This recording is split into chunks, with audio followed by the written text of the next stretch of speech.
The kitchen is the heart of the home. It's where family and friends gather and where memories are made. Joining me now with more on keeping the food real in the kitchen and fresh, and your family and friends happy as well, is Food Network star and blogger, Chef Molly Yeh. Welcome.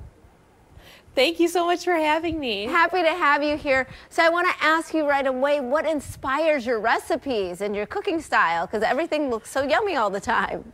Oh, thank you. My biggest inspiration comes from my family and my heritage. I'm Chinese and Jewish, so those two cuisines are my favorites. And I also recently moved to a farm in the upper Midwest, so food there has just become my newest, greatest inspiration.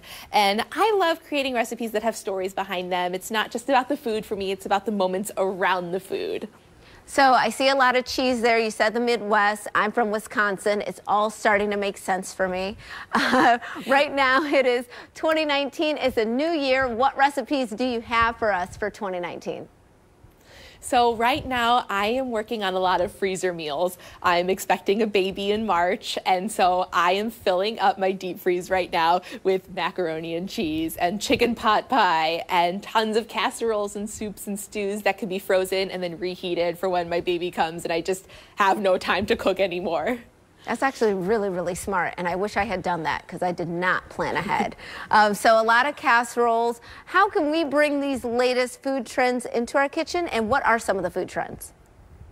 So my favorite food trend is this from scratch movement. It's this movement away from processed foods, away from pre-prepared foods, and kind of just getting back to real whole ingredients. So I keep tons of fresh fruits and veggies on hand at all time. I keep a lot of cheese on hand, a lot of dairy milk, because these are ingredients that are real and nutritious and wholesome, and that when you're cooking, you don't have to spend a lot of time or make anything too complicated if you're starting with the best ingredients.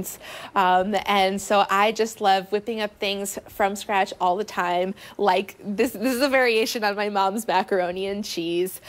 She would make macaroni and cheese for every special occasion. And so these days, I kind of see it as an equation. You know, I always have my noodles, I always have my milk-based sauce, which is super rich and creamy, and then I can add any cheese that I have on hand. I like adding caramelized onions, I like adding some mustard for a little snap, but you know, I can always change it up. I can add bacon or hot dogs or veggies if I want. Recipes don't have to be stuck to super rigidly, which I think is kind of a misperception that people have about recipes. There really is a lot of improvisation that you could do if you're using great ingredients. I mean, that mac and cheese has come a long way since we were kids, right? Do you have a favorite memory that was made in the kitchen, maybe? Absolutely, my favorite memory is cooking with my mom. She was the one who taught me that the best way to show somebody that you care is to cook a meal for them. And so I have all of my friends' birthdays marked in my calendar, and so I know when it's time to make them a meal and to make them their birthday cake. And for me, food is just my love language. Oh, it's really sweet, and I think we need to be friends if that's how you treat your friends. So glad to meet you virtually, I guess, Chef Molly Yeh. You can share some of your memorable moments with milk by tagging Love What's Real. That's a hashtag Love What's Real, and also hashtag sweepstakes for a chance to win a year's worth of milk. We'll be right back with more Midday Maryland right after this. Stay tuned.